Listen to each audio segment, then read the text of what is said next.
Hey, it's a Wednesday. Happy Wednesday, everyone. I'm Scott. And I'm Lane, and we have another SNL episode for you. And today we're going to be talking about everything you need to know about being a buyer in the 2021 marketplace. I hope we have all the answers. My gosh, that's a big ask. Everything they need to know, but we'll do our very best as always. Let's get started. Okay, yeah. So a couple things here. We're going to start off with interest rates. What do you need to know if you're first-time home buyers, second-time home buyers? Everybody wants to know what are the interest rates, especially if you're getting a loan, right? And we hit historic lows in 2020 that carried over into 2021. Are we seeing low interest rates today? Are they going up? If they're going up, why are they going up? And hopefully we can dive right into those answers for you today. Absolutely. I, for one, can say when we hit our record lows towards the end of last year, in 33 years of this business, I never, ever would have dreamt. I would have lost money big time if I'd bet on where the rates are and where they have stayed. But let's talk about what the predictions are for rates, because that's what drives a lot of people's decisions is, will rates stay the same? And can I have the leisure of looking for 3, 4, 5, 6 months and not worry about the rates changing? Because of course, that's all about the affordability index is the interest rates, because they create what your payment's going to be. So Lane, what do we have on the horizon with regards to rates in your thoughts? So the rates follow three different things. They follow the short-term interest rate set by the Fed, they follow the secondary market, and then they also follow the 10-year Treasury. And so yes, they've been at historic lows. The 10-year Treasury last year hit, very, very low. I think it was under 1. Now you are seeing rates start to tick up slightly, and the reason why is because the 10-year is going up. So the rates are following that trend. So if you ever look at two graphs side by side, whether it's the 30-year mortgage interest rate and the 10-year Treasury, you're going to see that's consistent.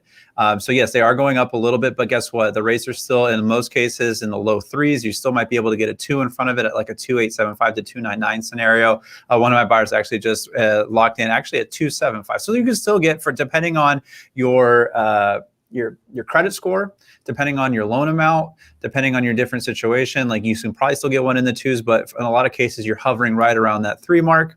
And as the 10-year creeps up a little bit, and maybe it continues to do so, it'll still go up a little bit. But the Fed said that they're going to keep their interest rates low, which is good. So that means that interest rates are probably still going to hover, if they do go up, in the low 3s and remain in the low 3s for the remainder of the year. At least that's the consensus. Correct. And that's the one arbiter that we always seem to hear about. That's the one that's in the news that we consumers hear about when it says the Fed has made a decision to leave rates unchanged. We want to remember that's not the interest rates that you as a consumer are paying on your home, but that's a rate that is generally considered a harbinger or a leading indicator if rates are changed. That's the rates, I believe, that the banks charge each other for their business transactions. So again, keep in mind, when the Fed says they're leaving rates unchanged, it is a good indicator that mortgage interest rates will also follow that note. Yeah, and a couple of things that we're seeing actually, we're seeing a lot more buyers come to the marketplace when you see a slight increase in the interest rate. And you might be thinking, if the interest rate's going up, why would there be more buyers? Well, the reason why is there were a ton of buyers that were on the fence, or maybe had interest in buying a home, and they want to take advantage of the low interest rates. Now, if they have that perception of, oh no, the interest rates are going to be going up, I better lock into my low interest rate today. Now they're coming off the fence and into the marketplace to buy, and that means that there's more competition, there's less inventory, and watch, you'll see if we do have another increase in interest rates, you'll probably see more buyers come off the fence and try to take advantage of those relatively low interest rates still. Now, I will say one thing. If you lock into an interest rate and you feel like, hey, you know what, it's not as low as I wanted, and maybe it could go even lower before I close escrow, find a lender that may allow you to float your interest rate down one time, because a lot of them are able to do that. And make sure you have that conversation with your lender ahead of time, and you pick one that can do that for you. Because if you're locking in, let's say it's something in the 3s, and maybe the 10-year Treasury goes down again and the interest rates are down again, say, hey, I'd like to float my rate down one time, and you can lock into a lower interest rate. So that's something to consider when you're buying. It's a little inside tip, if you will. Exactly. That's a great point, Lynn. You can get that float down. And keep in mind too, everyone has 20/20 hindsight. We never know when the bottom of anything hits, whether it's a stock price or whatever, until it starts to take a rise. And then we look over the shoulder and say, oh man, there was the bottom. So don't despair and think you can time the absolute bottom. You can't. So there's always that trough. There's a range, a little bit above the bottom, a little bit below where we are. So don't panic with regards to that. And also keep in mind, if you buy a home and rates do drop significantly, generally the rule of thumb is if they drop by half a point or so, it's worth it for you to refinance. And that's always an option, as many homeowners have found happily that they did this last year. Yeah, and if you ask any homeowner that bought a home from, let's say 2019 or earlier, and you said you locked in at a interest rate in the threes, that might feel high to you because it did hit twos. They're going to say amazing because threes are still really, really low. I mean, the historic average is of over 5%. So the fact that if you still get something in the threes to low fours, that's still historically very, very low. And anybody who's bought a home 2019 or sooner is going to tell you so. So yes, you want to maybe, obviously it's a good time to take advantage of a really low, historic low interest rates. But even if you get something in the threes, it's really, really low. I promise you. And Lane's right on. Before we move on, anything in the threes, I mean, fours even, it's historically the most affordable time in history to buy a home that I'm aware of. Yeah. I mean, the housing prices don't help as far as affordability, but you know what? Even though the housing prices feel like they're really high because you're locking into those low interest rates, the affordability is still much, much higher than before. Exactly. All right, move on to the next one. Absolutely. Let's do it. The inventory of homes for sale. That seems to be a big buzzword right now lately. Inventory. What's the inventory? Inventory. I feel like I see that in every other real estate news article. Yeah, we read about that all the time. And I know there's so many buyers out there thinking, my gosh, the inventory should be much higher because we're hearing about mass exodus from California. And we in the trenches every day are certainly not seeing that. And that's an indicator why there isn't a giant rush of people to sell their homes. A lot of people are wanting to move up in homes, and they're facing the same shortage of homes to buy as they would to sell. So they're kind of holding off on those decisions. So that's also kind of keeping a lid on a lot of properties coming on the market. Lane, thoughts? Well, I like to follow the month supply of inventory, and the month supply of inventory essentially is if no other homes came to the marketplace, how long will it take to sell the current supply? And a neutral market, meaning it doesn't really favor the buyers, or it doesn't really favor the sellers, is considered 4 months supply of inventory. Well, the overall month supply of inventory in Orange County most recently is 1.5. So even if we doubled inventory overnight and it hit 3, you'd still be in a marketplace that slightly favors the seller. You're not even in a neutral marketplace. So we can withstand a doubling of inventory. That's how low inventory really is right now. Absolutely. Getting back to interest rates, people have refinanced their homes. They have record amounts of equity, record low payments. A lot of would-be move-up buyers are saying, I'm going to keep my home in my investment portfolio for the future and rent it out and still try to buy up. So if you think about it, that's adding more people to the buyer's pool without creating homes going into sellable inventory. And that's putting a squeeze on things as well. Yeah. So will we see an increase in inventory? Possibly, and I hope so. I think we're due for an increase in inventory. And I'm reading that as more individuals get vaccinated, they're going to feel a little bit more comfortable about putting their home on the market or making some sort of a moving change, which may help inventory. One of the other things that I thought was going to help inventory was going to be some of the homes that are going to come out of the mortgages that are going to come out of forbearance. And that was supposed to happen soon, but it got extended and pushed down a little bit further. So there's a lot of things that are in place that are actually protecting homeowners from having to sell or lose their homes, which is in a way a good thing, but it does not help the undersupply of and the low inventory that we're facing in our current marketplace.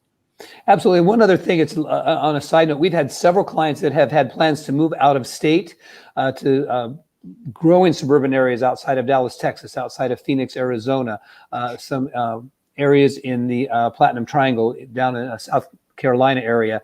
And what they're saying is the builders are having a slowdown there because there's a shortage of materials, prices are going up, and this is because the supply chains due to COVID. So a lot of folks that have been making these plans for retirement moves out of the area have had to put a hold on those. So again, that's not so much a mass exodus, but people that were planning to move out of the state can't do so quite as quickly as they would like to. So we've got to see that supply in other areas of the country expand. And those areas that have plenty of room to build and expand their suburbs out, but they just, because of the aforementioned facts, they can't build the inventory just yet. Yeah, and at least those areas have some room to build. You know, in Orange County, we're relatively built out, so it's not like we're going to have an increase of built supply coming. The only way you're going to have that increase of supply is if some of these homeowners here are selling to move out of state. You know, and the biggest fear that a lot of folks are having right now, and the reason why they're not selling, and it's like this weird catch-22, is because they don't know where they're going to go. They don't know where they're going to buy. It's really difficult to be a buyer in this marketplace, so it's a lot easier just to stay at home and watch the market happen. And now that because more people are wanting to stay at home and they don't know where they're going, they're not putting their homes up for sale, and that means that inventory is really low. Weird.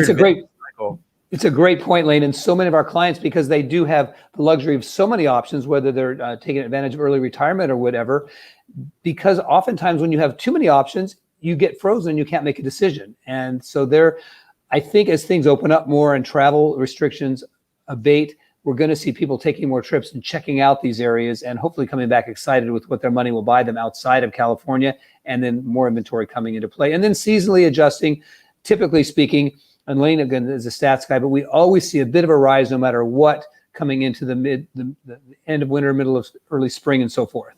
Don't panic if you see a rise and increase. We in inventory, because we need it. Like, it'll be good for the marketplace. It'll be good for buyers and sellers. Sellers will still get their price, and buyers will be able to get their home. So that's what we kind of need. And like I said, even if we double our inventory overnight, it's still a marketplace that leans towards the seller. So hopefully that little bit of information helped. That's what we know now. We can't predict what will happen, but we do know some of the underlying facts as to why the inventory is so low. All right, what's the next one?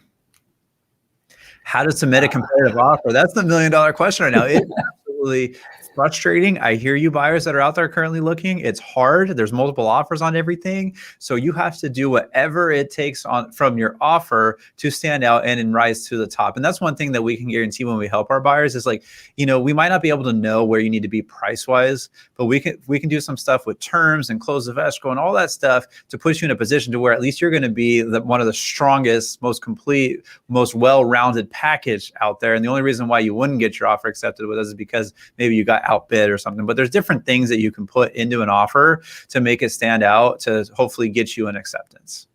Absolutely. And we want to stress with the subtitle here in this segment is competitive. It is a competition out there, because every home has anywhere from 5 to, we've actually seen 35 offers. And that's a competition because there's only going to be one person that wins, and the prize is the house. So I think the buyers out there have to understand that mentality, and that it is going to be a competition. It is a contest, and the strongest person is always going to be the one that comes out the winner for the most part. The combination of financing, contingency removals, and of course your story will come into play a little bit, because we have a lot of sellers that do want to carry on the legacy of a certain type of a family moving into their home, et cetera. So we won't discount the emotional side of things, but as a part of the pie goes, that's a much smaller part of it. And the rest of it is just really setting yourself up to what is going to put in front of the sellers the most risk-free or low-risk option. Most sellers today tell us, we hear it time and time again, we want the offer that's going to stick. It's so much work to put our home on the market, so much trouble to have showings. Oftentimes on a launch weekend, a home will have 65 or 70 showings, all set at 15-minute increments. It's a project management nightmare for a lot of people. Luckily, we have a system in place to handle that. But these sellers are saying time and time again, we want to go through this process once. We want to make sure that the buyer that we do select is the one that's going to stick. And Lane, let's go ahead and talk about what are the things that buyers can do to make sure that their offers stick in the seller's minds. Yeah, we can go over, we can do a whole show on this topic, right? Yeah. So I don't think we're going to get in the nitty gritty of exactly what we're doing, because some of that stuff is kind of, proprietary to what we're doing for our clients, because we still want our clients to win out there. So we don't want any of the competition watching to steal any homes away from our particular clients. But I will tell you this, with a lender that can provide you with quick loan contingency removal and quick appraisal. I know appraisals are a little bit backed up, but if they say they need longer than 14 days for either the appraisal or for you to be able to remove the loan contingency, you need to find a new lender, and we'll provide you with one, because that is no longer acceptable, and you will not be able to get an offer accepted in this marketplace. You need something done on a loan contingency standpoint within 7 to 10 days at most. And in a lot of cases, when you're writing for a home and you have an appraisal contingency, you need to possibly consider removing that appraisal contingency altogether, or providing some comfort to the seller, saying that you can bridge any gap if the appraisal does come in lower. And then also, you're going to have a lender that has the flexibility. Yes, you can go after a 30-day escrow, but sellers now, because they want their money right away, they're going to want quick closes. So you're going to want a lender that can be able to close out in as little as 20 to 21 days. So yes, get in contact and make sure when you're being rigorous, when you're interviewing with your lender, that they can provide these things, so that way you can write a competitive offer.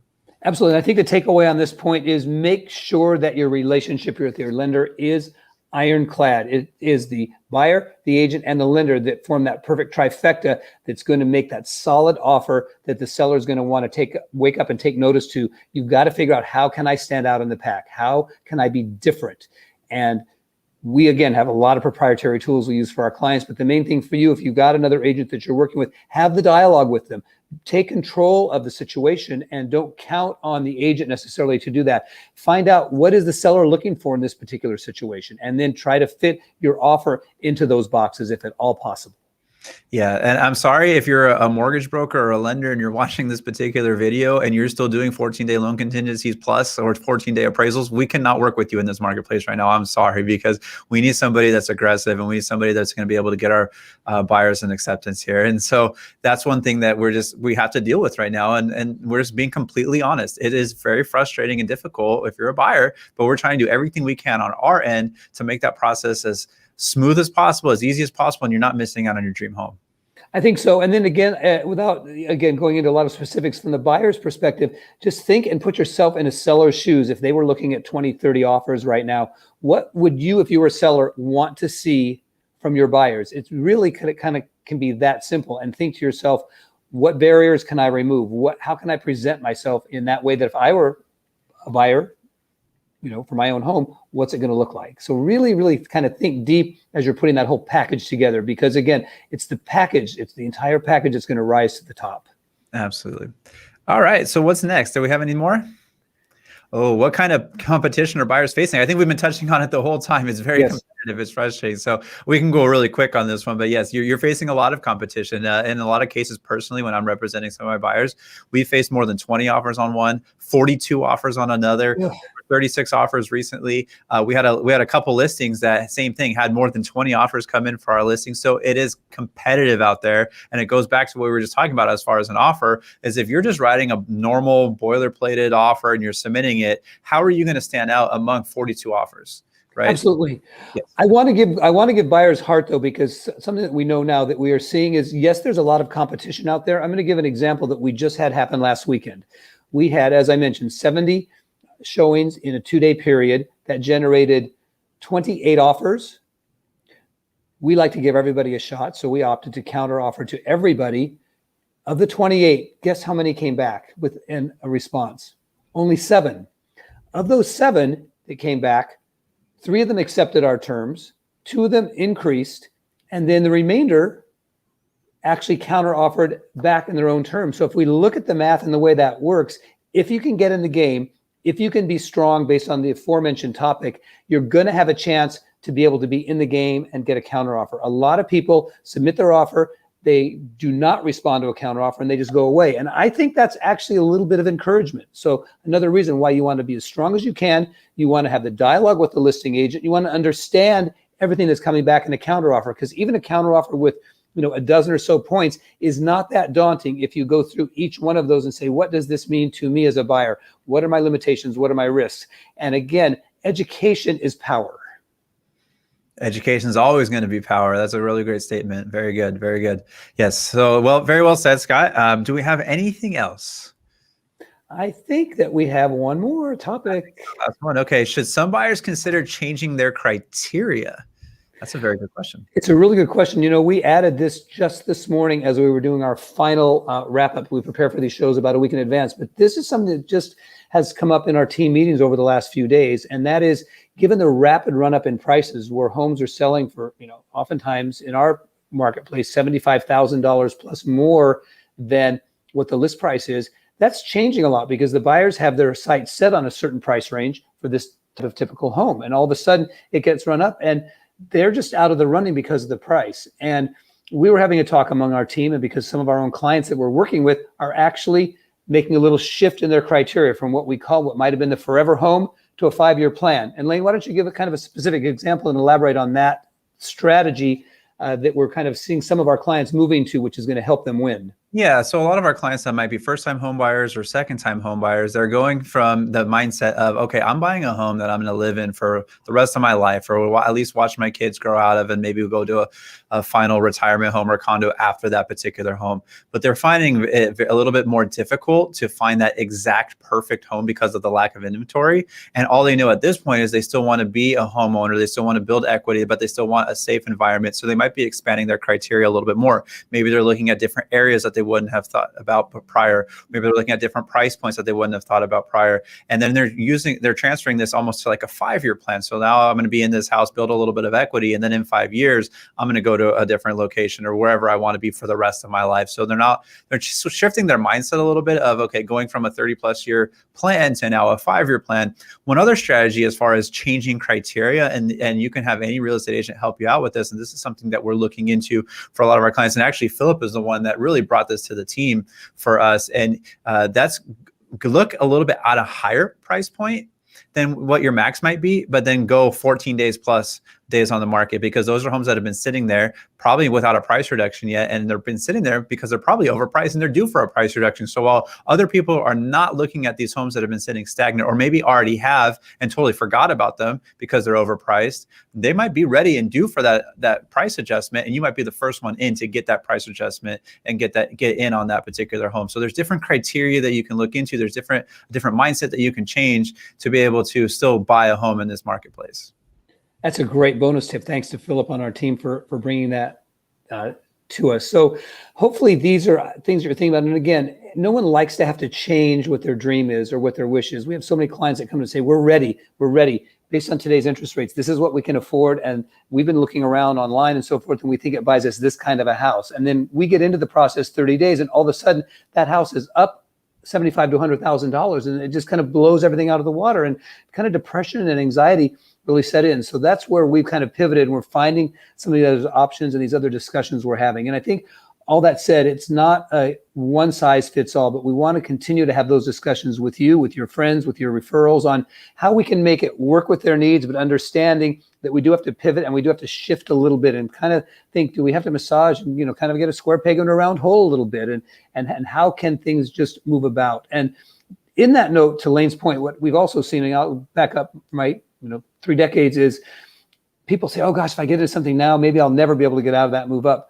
I will say from my own history that if people are selling and buying in the same marketplace, things kind of can mitigate and level out. We can't guarantee what interest rates are in the future, 5 years, and we can't guarantee where prices are. But if you're staying in the same area, not moving out of area, I found most of the time we can work things out. So I think that does give hopefully some optimism. Yeah. It's not all bad out there. Don't worry. You're going to get your dream home. And I think there's some inventory coming. So I think that, hopefully that you found value in today's show. We talked about interest rates. We talked about where they're going. We talked about how to submit a competitive offer. We talked about the inventory. We talked about the competition that's out there. We talked about what some things to do with your criteria. But if you still have questions for us, or you still want to pick our brain about how to be a buyer in this particular marketplace, leave us a comment, send us a direct message. We're here to help. We're always standing by and ready to answer all of your questions. Absolutely. And you know what? Just like when we come away from a seminar or an educational summit or something, if we get 1 or 2 nuggets that can kind of propel us a little bit forward, it's a win. So hopefully out of today's show, you've gotten 1 or 2 nuggets. That's our goal. Yep. All right. Thank you so much for watching. And you know what? I have an idea of what we're going to do next week, Scott. I know what we're going to do. Let's talk about being a seller in 2021 marketplace. Absolutely. It is a minefield. It is not as easy as everyone thinks, because homes are definitely selling for record prices, but the savvy sellers are getting even better terms and bonuses than some others. So you're not going to want to miss next week's show, because we've got some awesome content. Yeah, there's breaking a record versus shattering a record, and we want to show you how to shatter the record, not just break it. Absolutely. So get your armor on and get ready for next week. See you guys later.